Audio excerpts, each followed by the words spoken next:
মন চায় না দিতে বিদায়, কিন্তু আমরা সত্যি বড় অসহায়।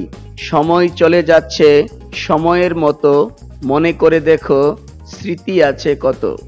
কসবা উপজেলার ঐতিহ্যবাহী কালসার নাইমা আলম মহিলা ডিগ্রি কলেজের 2024 সালের এইচএসসি পরীক্ষার্থীদের বিদায় সংবর্ধনা ও দোয়া মাহফিল অনুষ্ঠিত।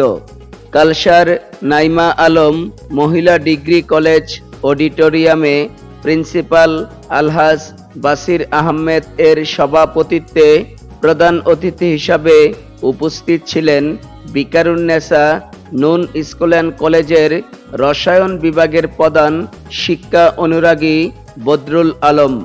কলেজের সিনিয়র অধ্যাপক জাফরুল হোসেন তালুকদারের পরিচালনায় বিশেষ অতিথি হিসাবে উপস্থিত ছিলেন জমশেরপুর উচ্চ বিদ্যালয়ের সাবেক প্রধান শিক্ষক আলী আমজাদ, খেউরা আনন্দময়ী উচ্চ বিদ্যালয়ের ভারপ্রাপ্ত প্রধান শিক্ষক তিতাস মহসিন, মেহারি ইউনিয়ন পরিষদের সাবেক ভারপ্রাপ্ত চেয়ারম্যান আব্দুল হালিম মেম্বার, জমশেরপুর সরকারি প্রাথমিক বিদ্যালয়ের সাবেক প্রধান শিক্ষক আবু জাহের, বিশিষ্ট পল্লী চিকিৎসক ডাক্তার সিরাজুল ইসলাম ফারুক মেম্বার, বিশিষ্ট সমাজসেবক শফিকুল ইসলাম, আবু কাউসার সরকার, কবির হোসেন, মতিউর রহমান জীবন, হেফজুল বারী, জুজু মিয়া, আব্দুর রাজ্জাক, দুঃখু মিয়া, ফায়েজ মাস্টার,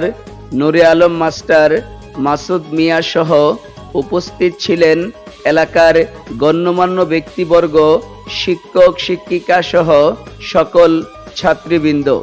শিক্ষকদের পক্ষ থেকে বক্তব্য রাখেন সহযোগী অধ্যাপক আবু কাউসার, ইংরেজি প্রভাষক মাইমুনা আক্তার, সমাজকর্ম বিভাগের প্রভাষক শাহিন সুলতানা, পদার্থবিজ্ঞান বিভাগের প্রভাষক শরীফুল ইসলাম বইয়া।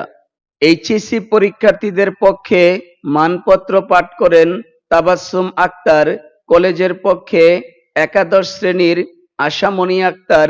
বক্তব্য রাখেন পরীক্ষার্থীদের পক্ষে সুমনা আক্তার শিফা, কলেজের পক্ষে তুরে সাইনা তিতি। সাহেরা খাতুন কল্যাণ ট্রাস্টের পরিচালক, বিশিষ্ট শিক্ষা অনুরাগী সমাজসেবক শফিকুল ইসলাম বেনুমিয়া সাহেবের পক্ষ থেকে মেধাবী ও অসহায় ছাত্রীদের মাঝে মেধাবৃত্তি প্রদান করা হয়। এইচএসসি পরীক্ষার্থীদের বিদায় ও দোয়া মাহফিলে অতিথিগণ বলেন, তোমরা পরীক্ষায় ভালো ফলাফল করে মা বাবা ও শিক্ষকদের সুনাম বৃদ্ধি করবে। মানুষের মতো মানুষ হতে হবে, মা বাবার কথা অনুযায়ী জীবন পরিচালনা করবে, তাহলে তোমরা জীবনে প্রতিষ্ঠিত হতে পারবে। সামনে পরীক্ষা, ভালো করে পড়াশোনার বিকল্প নেই। অযথা মোবাইলে সময় ব্যয় করা যাবে না। তোমাদের উজ্জ্বল ভবিষ্যৎ কামনা করছি। এইচএসসি পরীক্ষার্থীদের মঙ্গল কামনা ও কলেজের প্রতিষ্ঠাতা মরহুমা নাইমা আলম সহ সকল কবরবাসীর রুহের মাগফিরাত কামনায় দোয়া ও মিলাদ পরিচালনা করেন হযরত মাওলানা শেখ হুসাইন আহমেদ। পরে সকলের মাঝে তাবারক বিতরণের মধ্য দিয়ে বিদায় ও দোয়া মাহফিল সমাপ্ত হয়। উজ্জ্বল হোসেন জীবন, চারগাছ টিভি।